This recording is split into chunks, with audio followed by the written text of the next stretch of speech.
Good afternoon po, Sir Glenn. Sir, paki-explain lang po sa akin, pati na rin po sa ating mga viewers, ano po ba ang daing po natin? Nagtatrabaho kami sa resort, sa Wali Resort, ma'am. Apo. Di nagka-loob po ng tindaan nung una. May ginawa silang hindi maganda, ma'am. Yung kabit po ng asawa ninyo ay katrabaho nyo rin po, tama? Okay, sige. Tapos, ano po ang pangalan ng kinakasama ngayon ni Mrs.? Si Jo Marie Reyes. Jo Marie Reyes. Okay, so si Jo Marie ang ating inirereklamo. Si Jo Marie po yung inaano ngayon kasi iniputan po ako sa ulo niyan. Magkaibigan po ba kayo ni Jo Marie, sir? Ay, di po. Bali, pamangkin ko po niyan. Bali. Pamangkin mo si Jo Marie? Opo, bali. Kasi pinsan ko po yung yung tatay niyan. So kamag-anak mo yung kinakasama ngayon ng iyong asawa. Okay, si Mrs. niyo po ay nasaan po ngayon? Nakasama po ba ninyo or kasama na ni Jo Marie? Wala po siya ngayon. Nagpaalam po na magtatrabaho sa Baler. Baler po, sa Aurora Baler. Ilang buwan na po na nandun si Mrs. or ilang taon na? Bali, may 1 buwan na niyan. Tapos, may nagsabi po ba sa inyo, sir, na magkasama po sila doon ni Jo Marie or wala po? Wala pa po. Sa ngayon, wala po akong alam na nagkasama sila. Okay. Pero nagkakausap kayo ni Mrs. Sir na uuwi siya or hiwalay na kayo? Wala na daw po siyang balak na umuwi. Ano po ang eksakto niyang sinabi? Kahit kailan daw, hindi na po siya babalik. Dahil siguro may iba na siya. So completely, inabando na kayo ng mga anak mo, pati ikaw, at sumama na sa ibang lalaki? Hindi ko po alam na nagkasasama sila ngayon kasi nung una, nagtatrabaho sa Santa Ana yan, ma'am. Naalaman ko, panoy chat niya. May password yung cellphone niya. Nakuha ko yun, ma'am. Binasag ko yung cellphone. Ang bilis na Bukod po dun sa sinabi niya mismo na hindi na siya babalik at ayaw na niya sa inyo, tama ba? Meron ng prior incident na siya ay nagloko at sabi niyo nga po ay iniputan kayo sa ulo. Opo. Okay. Pero ito pong si Jo Marie, sir, nakakausap niyo ba or nakausap niyo ba dati? Hindi naman po. Nakatext ko po yan nung may nangyari po na alam mo yung dala ng asawa mo. Baka pag nalaman mo, sigurado magagalit ka, sabi niyang ganun. So buntis po si Gisette? Nabuntis po siya. Yun lang. Buntis pa rin po hanggang ngayon, sir, or nanganak na po? Kasi nung sobrang galit ko, ma'am, sabi ko, ayaw ko ng yung bata na yan, di ko tanggap. Pero kasal po kayo, Kasal po kami, 14 years na po. Good afternoon, Ma'am Gisette. Hello po, good afternoon po, madam. Yes, ma'am. Si Attorney Pao Cruz po ito ng ACT-CIS Party List, ma'am, at live po tayo sa Wanted sa radyo. Ma'am, nandito po ang inyong asawa na si Sir Glenn Cunanan. Opo. Hindi po ako sumama kay sa sinasabi niyang si Jo Marie. At saka sinasabi niyang inabando ko yung mga bata. Hindi ko inabando yan. Ay, nasaan po kayo ngayon, ma'am? Nasa Baler po ako. Nagtatrabaho po ba or ano pong ginagawa niyo dyan? Nagtatrabaho po ako dito kasambahay.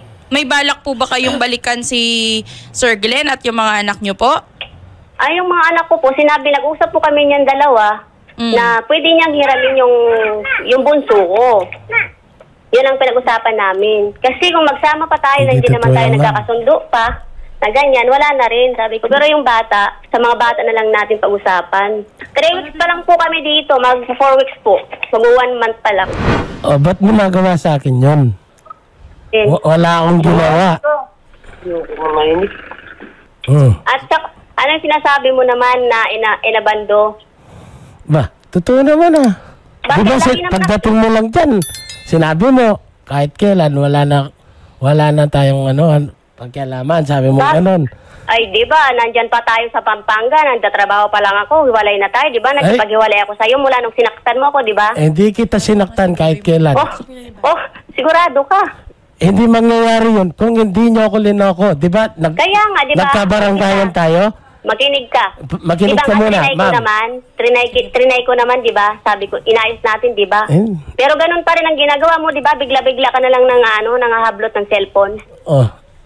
Hindi ka parang tumitigil sa kaka-cellphone mo, di ba? Kung inayos mo na. Natural lang mag-cellphone. Sabi ko sa'yo, tapos paulit-ulit. Ba't tinatago mo? Ba't nilagyan mo pa ng password? Ayaw mo mabasa ko yung mga Hindi naman porket mag-asawa tayo, wala nang privacy. Hello? Hindi po tumatahan ang inyong mga anak, ano? At mukhang gustong-gusto na po nila kayong mapauwi, ma'am. Babam, anong gusto mong sabihin sa mama mo? Gusto mo ba siyang umuwi? Gusto mo umuwi? O ma'am, gusto daw kayong umuwi ni Babam. Kailan po ba kayo uuwi? At umiiyak pa po ang mga bata. Nag-usap na po kami niyan sa December, mag-uuwi po kami. Hindi po ba kayo, ma'am, pwedeng umuwi na mag-leave kayo pansamantala sa inyong pinagtatrabahuhan? Miss Gisette? Hindi po, kasi wala pa po akong isang buwan dito. Okay. Sige. Nakakausap ko naman po ng mga yan. Kaya lang sila lang po talaga ang ayaw, Nakakausap niyo ba ang mama mo? Opo. Kailan kayo huling nag-usap? Isang araw lang po. No, isang araw. Anong sabi ni mama mo sa'yo? Yung kapatid ko po yung kausap namin.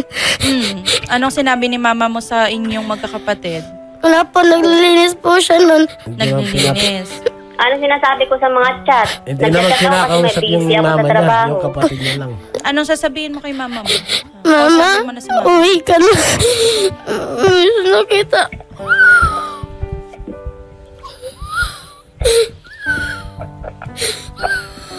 Pwede naman tayo magkita-kita pero hindi na ako uwi dyan.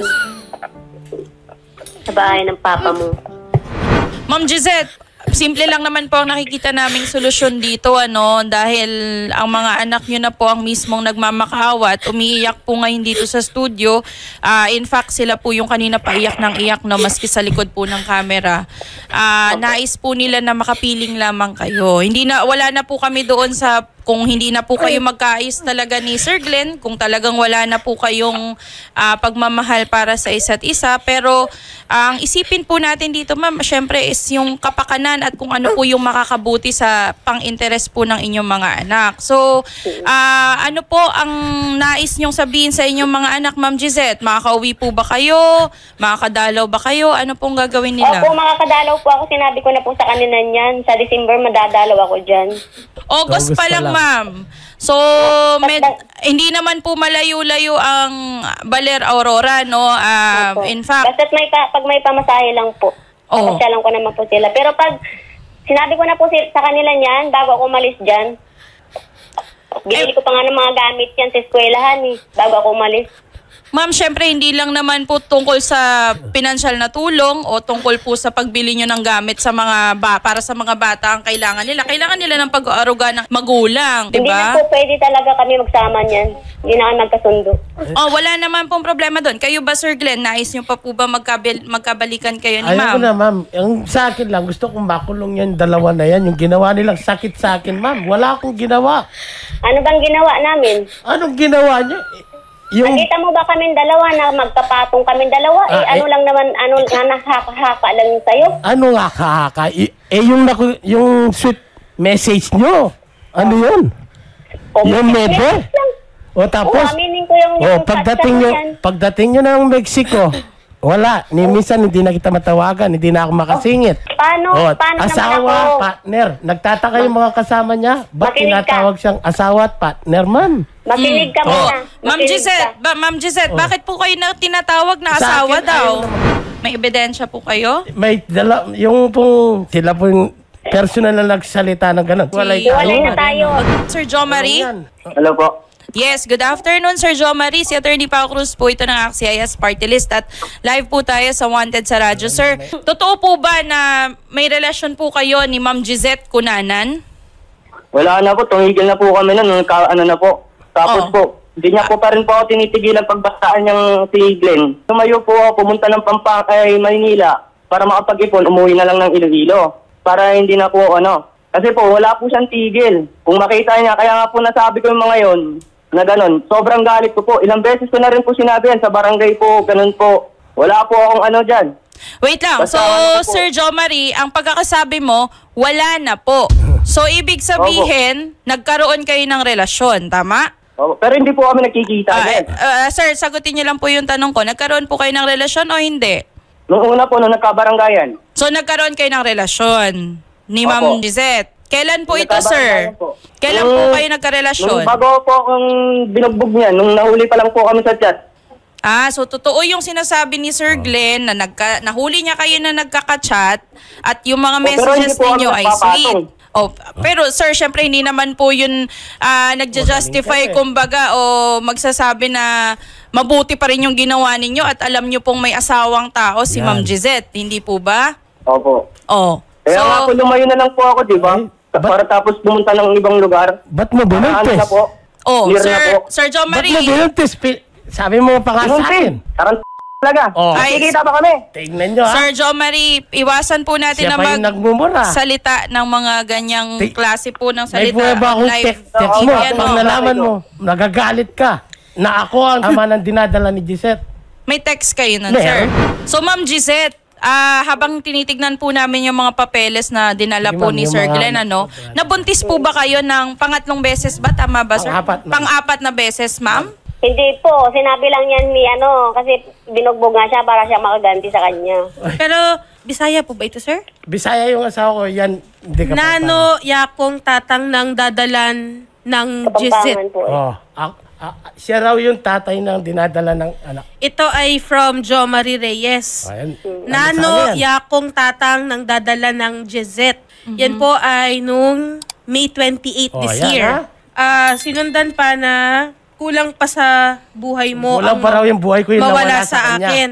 Yokong tatang naning anak. Yakong tatang naning anak. Siya raw yung tatay ng anak. Maski pera, alina, Oh. abakil buhay na may wala kako. Kapampangan yan, Buhay mo kulang kung babayaran mo yon mawala sa akin. Ba't siya yung nagsasabing ganyan? Ako yung asawa. Ba't Siya ganyan pa siya yung galit magsalita? sa Oo, inyo. siya pa yung galit. Okay.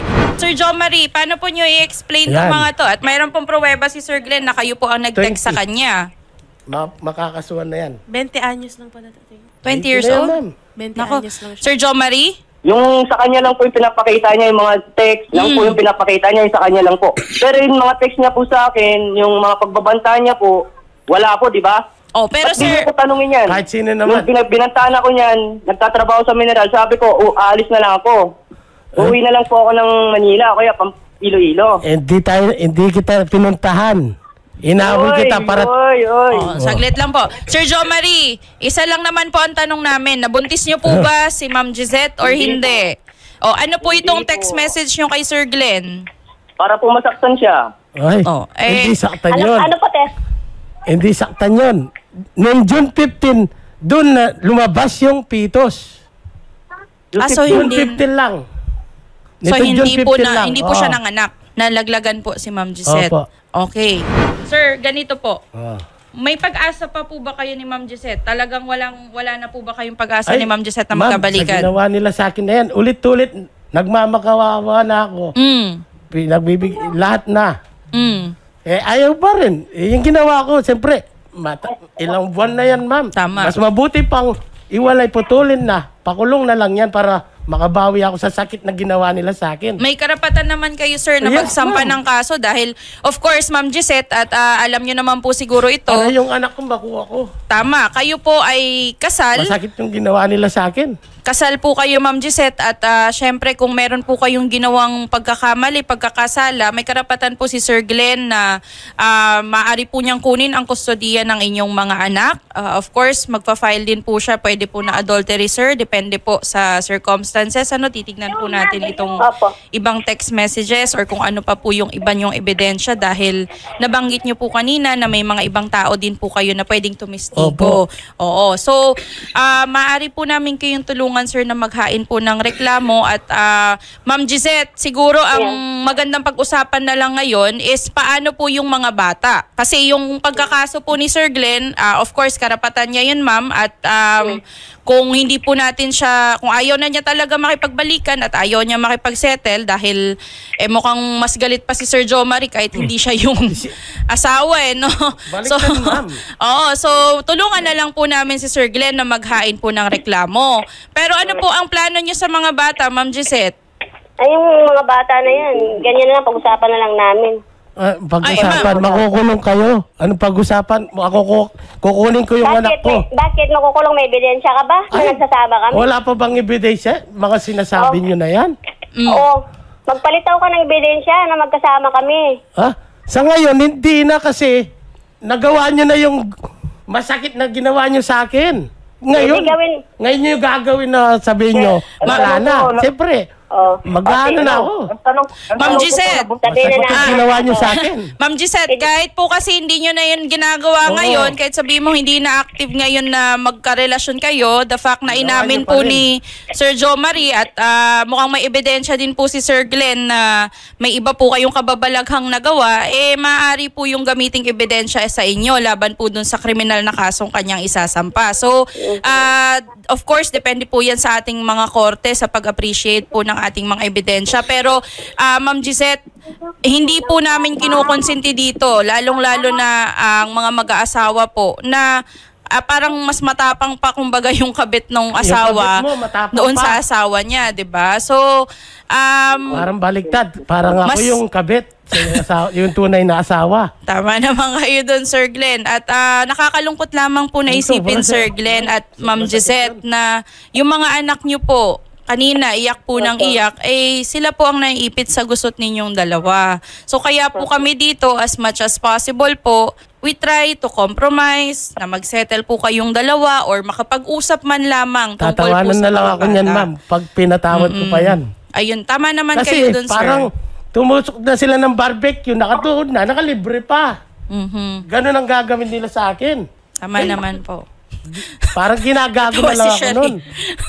Tama naman po kayo, Sir Glenn. At again, karapatan niyo po yan. Hindi naman po kayo dapat magpapaapi sa ganyan, lalo na kung may kamalian pong nagawa sa inyo. Pero yung mga bata, okay na ba sila? Or okay ba? Sa likod Kahit po, nung wala umiiyak yan, pa rin okay yung po sila sa mga... akin, ma'am. Okay. Okay na Hindi, okay. hindi, Taba niyan eh.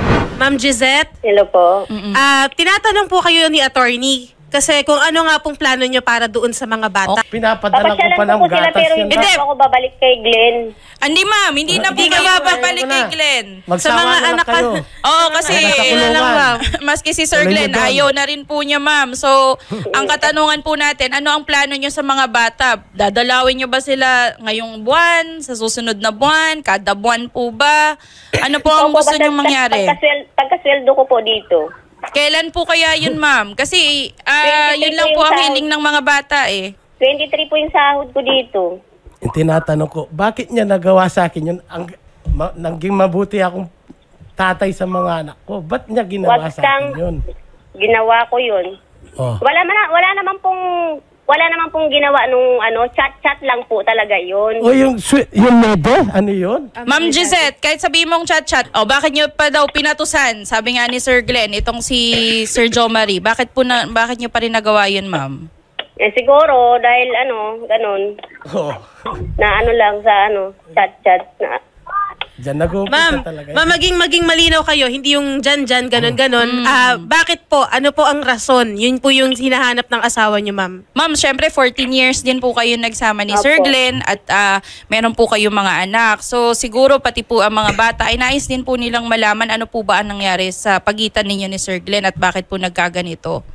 Siguro din po yung kawalan ng yung nabisi na pareho wala siyang oras. Ay.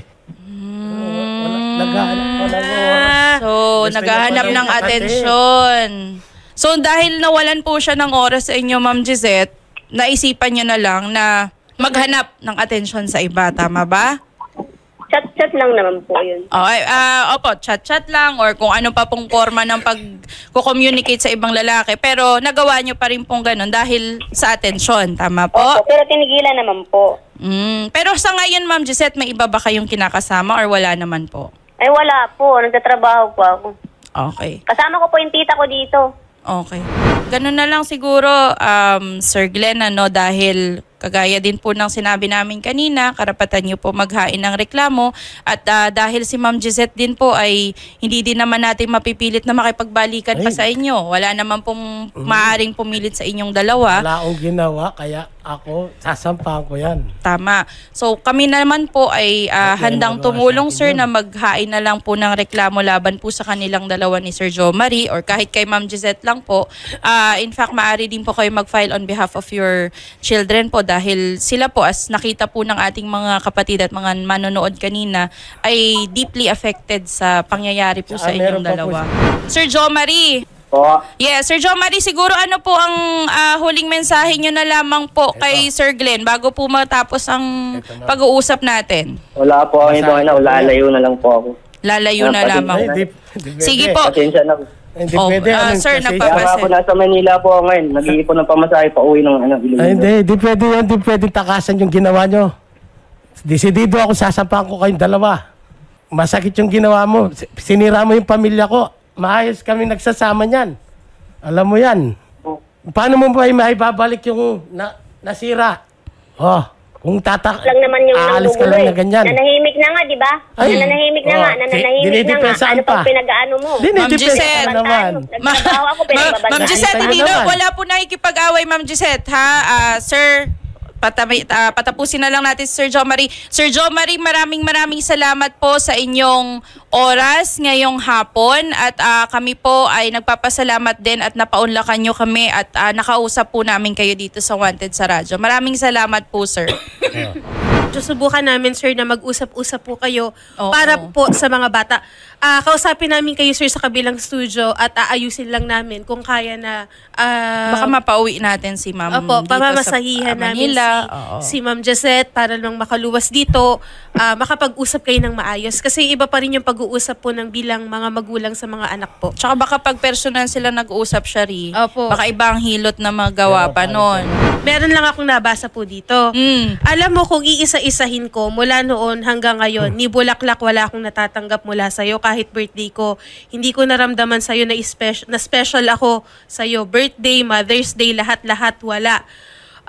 Nag-abot ka lang ng bulaklak ngayon dumating ng Mother's Day. Kahit wala ng bulaklak, batiin mo man lang sana ako, masaya na ako. Sir, di mo yata binibigyan ng Hanapin niya pa yun. Uuwi ako para sa mga anak ko, hindi na para sa'yo. Ipapakita ko sa mga anak ko na okay tayo, pero hindi na tulad ng dati. Yun po ang sabi Yan ng naman misis. pala Ma'am. ang sinabi. Ma'am, pakinggan niyo mo ako. Kung gano'n niya ako nakilala, simula binata, hanggang gano'n na rin, siyempre. Bago ko pambili ng bulaklak or pakain ko na sa mga bata. May point din naman si tatay. Diba? Pero siguro po, bilang Miss Gisette, at correct me if I'm wrong, kung syempre bilang isang babae, from time to time, naghahanap din lamang po siguro siya ng lambing. Hindi po natin justify of course ang panloloko or pangaliwa po ng ibang tao, pero human nature din naman kasi yan, Shari. So, marupok lamang, yun nga ang kanilang sinasabi, So, baka ganun din lamang po ang dahilan ni Ma'am Gisette. Ma'am Gisette, tama ba? Opo. Oh. So, ganun na lamang, sir. Ang priority po natin ay yung mga bata. Susunod po yung pagkakaso natin laban kina Ma'am Gisette. Kasi at the end of the day, sir, magulang pa din po kayo at nanay po ng inyong mga anak si Ma'am Gisette. So, as much as possible, gusto natin na lumaki ang mga bata na maayos po ang kanilang mga magulang. So, magsiset po tayo, sir, ng date kung kailan po kayo pwedeng magharap-harap bago po tayo magsampa ng kaso. At yung mga dokumento po na meron kayo, pati po yung pangalan ng mga testigo na sinabi nyo kanina, maaari nyo po ibigay sa amin para po matulungan namin kayo maghain ng reklamo. Yung mga screenshot nyo, sir, kung meron, ha? Hindi po, kausapin niyo. Sige po. Ganun na lang, sir, para yung mga pangalan po nila makuha din namin. Ma'am Gisette. Sige po. Yes, ma'am. Magandang hapon po again at maraming salamat po sa inyong pagsagot sa aming tawag ngayong hapon. Siguro, ay last na pala. Siguro, ma'am, mensahe mo na lang sa iyong mga anak kasi umiiyak pa po sila ngayon. Hindi pa nila mapanood to. But later siguro, pag mapanood nila, anong gusto mong sabihin sa kanila? Pasensya na kayong kailangan kong lumayo. Kasi hindi na talaga kami magkasundo ng tatay niyo. Hindi totoo yan. Sir. Kita naman nandyan sa bahay, araw-araw nag-aaway. Sorry sa inyo mga anak ko. Kailangan natin magkaiwalay. Kahit nasa malayo ako na, hindi ko kayo nakakalimutan. Kinakamusta ko kayo pero yung sagot nyo lang, yung nagtatams up lang kayo, hindi nyo ako kinakausap. Yun naiintindihan ko naman. Yung sinasabi mo na pag nagbe-video ko lang ako na hindi ako tumaharap. Hindi lang talaga ako maharap kasi nandyan ang papa mo. Ayoko lang na magkabangayan kaming dalawa.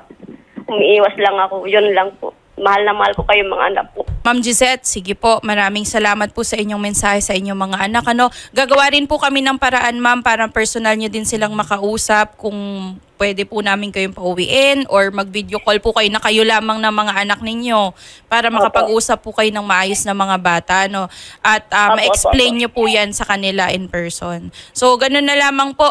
Again, maraming salamat, Ma'am Gisette Cunanan, at hopefully, maayos po natin ito agad-agad at mapauwi po namin kayo sa kamay nila as soon as possible, ma'am. Maraming salamat po. Sige po, thank you po. Thank you po. So, ganun po, Sir Glenn. Wag po nating pairalin ang init ng ulo. Although, naiintindihan po natin, sir, na hindi po din tama ang kanilang ginawa.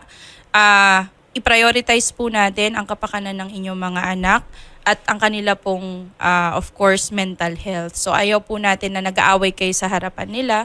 At kagaya po ng sinabi namin kanina, tutulungan po namin na makapag-usap din sila ng mga bata ni Ma'am Gisette. Okay? So, ganun na lang siya. Siguro assist na lang natin si sir sa kabilang booth po, sir, para po makuha din namin yung mga dokumento. Maraming salamat po, Sir Glenn, sa inyo.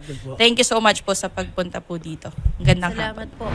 Si Jo Marie, sabi niya lumalayo na daw siya. So, 20 anyos ka pa lang, oo nga 20 years old, nakakalungkot. Pero, although nag-sorry naman siya kanina, but kagaya nga ng sinabi ni Sir Glenn, hindi naman na niya maibabalik yung nasira na relasyon. No?